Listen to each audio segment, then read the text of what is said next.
you have this strong tradition that you've worked hard to bring here, and then you have the American culture, American student. So how do you deal with maintaining the tradition but being appropriate to or successful with people who are in this culture? Okay, so how do you remain loyal to the tradition and also adapt it for the culture? Especially from a practice point of view. Yeah. Okay, as far as I'm concerned, in terms of the teachings, there's nothing to change in the teachings, because the Buddha was an enlightened being. If I start thinking that I know better than the Buddha, we're in big trouble. Okay? How can I be one of Buddha's followers if I want to teach something different than what the Buddha taught? Okay? So I think it's very important to keep the teachings exactly as they are, and not just pick and choose what we like and don't like and say, well, the Buddha said that, but he really meant this, which is the opposite of what he said. I think we have to remain loyal to the traditional teachings. But in terms of the form and the way a community is organized, or the way the precepts are kept in a certain culture, you know, these more external elements, those are where I feel the adaptation occurs. Okay? So for example, here we do our chanting in English. Okay? And we're making up some of our own melodies.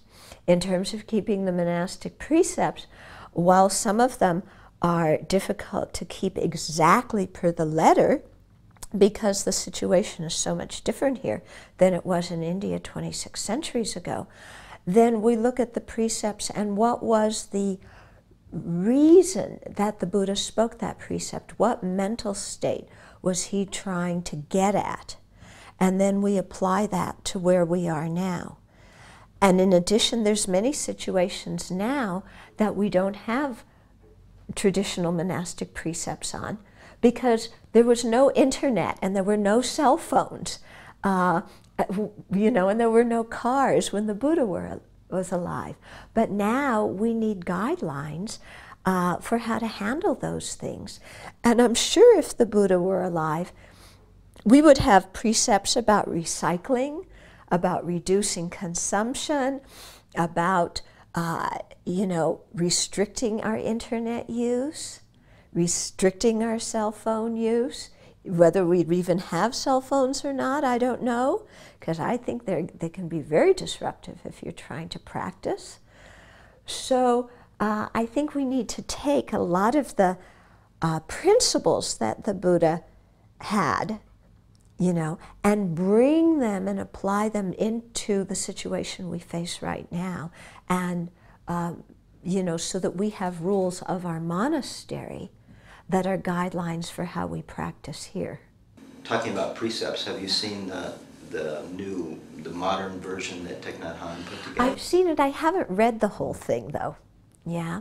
So it's a touchy thing, because I think it's important that we really keep the traditional precepts, because you would need a whole monastic gathering to change them. Okay, and that's highly unlikely, but I think we need to keep them. But then in our own monasteries, we need to adapt how we keep them, I think. Okay. But in terms of what practice is transforming our mind. So practice isn't something that you see with your eyes. Yeah, sitting in meditation, that is an aid to practice. Saying mantra is an aid to practice. Wearing robes is an aid to practice. Okay, doing walking meditation is an aid to practice. But real practice is eliminating the ignorance, anger, and selfishness and attachment in our own mind stream. That's what real practice is. Otherwise, we can have lots of, you know, jazzy looking things, but the mind doesn't change at all. How does it change? How does it change? Through really applying the teachings to our own life. You know, by really thinking about the teachings the Buddha gave and applying them, looking at our own mind, you know, and is the way my mind is thinking correspond with what the Buddha's teachings? And if it doesn't, then the Buddha taught many ways on how to transform my mind, how to change my attitude, how to tame the ignorance, anger, and attachment. So I need to practice those in my daily life in order to transform my mind. And that's real practice.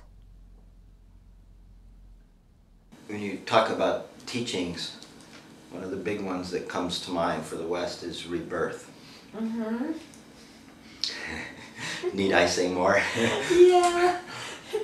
I have a little list of things that are Buddhist things that are difficult for Westerners, and that's one of the top 10. Yeah. Why do you think, and how do you deal with it? Okay, well, I think that it's such a problem for Westerners because it's not in our culture, first of all. And second of all, because the way our mind thinks, we are so attached to this body and our present ego identity that we think this is all there is. You know, when we say I, we think this body, this mind, you know, this whole ego identity that I've constructed for myself, that is how I present myself to the world. You know, I am this race, I am this nationality, I am this socioeconomic class, I am this, you know, gender, I like this kind of food, I am this political party.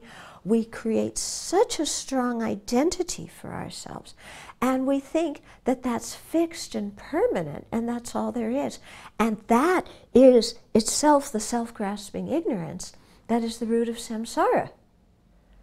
Okay? In full-blown effect. And so that own ignorance, which has perpetuated rebirth time after time, is the whole thing that prevents us from even understanding that rebirth exists. Because we're so fixed to, well, this is all I am. Yeah? And, you know, it's hard for us to even imagine being a baby or being 90 years old, because we're so fixed with the ego identity of this body. But think, you know, well, can you even imagine, how was your mind when you were 2 days old? What was going on in your mind? And when you're 90 years old and you have Alzheimer's or dementia, what's going on in your mind? Are you the exact same person? No. You know, our aggregates, the body and mind, are changing constantly.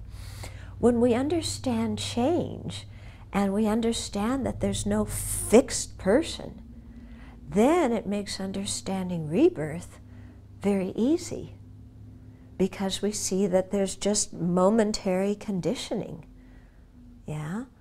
And so the mind stream goes on, and it's not a person, and it's not an inherently existent entity.